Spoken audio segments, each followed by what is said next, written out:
তিনি ঈশ্বরকে মানতেন না। ঈশ্বর তখন তাঁর নবী শমূয়েলকে ডেকে বললেন, যিশয় নামের একজন মানুষকে খুঁজে বার করো, তার এক ছেলেই হবে এ দেশের নতুন রাজা।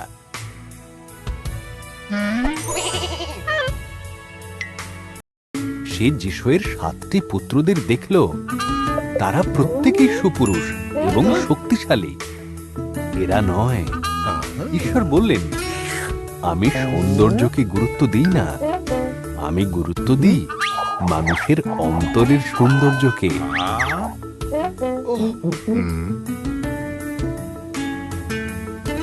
কে পাঠালো? সে তখন মাঠে ভেড়া চড়াচ্ছিল। শমূয়েল তাকে দেখল। ঈশ্বর বললেন, এই সেই পুরুষ। তখন দাউদকে নতুন রাজা হিসেবে অভিষিক্ত করা হলো।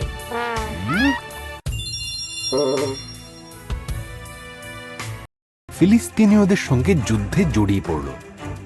গলিয়াত নামে ফিলিস্তিনীয়দের এক দৈত্য সৈনিক ইসরায়েলীয়দের থেকে এক বীরকে লড়াই করতে ডাকল। কিন্তু তাকে দেখে ইসরায়েলীয়রা ভয় পেয়ে গেল।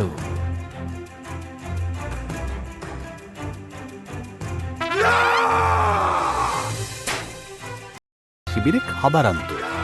সে গলিয়াতের হুমকি শুনেও ভয় পেল না। দাউদ জিজ্ঞাসা করল, ওর সাহস হয় কি করে ঈশ্বরের সেনাবাহিনীকে হুমকি দেওয়ার? আমি ওর বিরুদ্ধে লড়াই করব।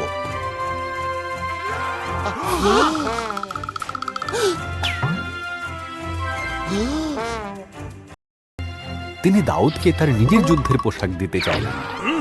দাউদ বলল, না, ঈশ্বর আমাকে বুনো পশুদের মারতে সাহায্য করেছেন, তিনি আমাকে গলিয়াতকে মারতেও সাহায্য করবেন।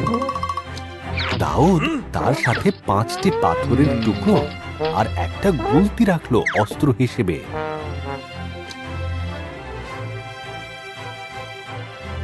গলিয়াত গর্জন করে উঠল, এই রোগা দুর্বল ছেলেটাকে পাঠিয়েছে আমার সাথে লড়তে।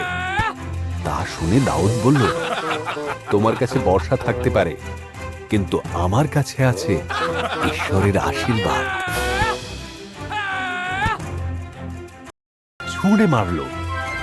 সেটি সরাসরি গলিয়াতের কপালে লাগলো এবং সে মাটিতে পড়ে গেল। ইসরায়েলীয়রা ফিলিস্তিনীয়দের হারিয়ে দিল। ঈশ্বরের সাহায্যে দাউদ হলো সেই জয়ের নায়ক।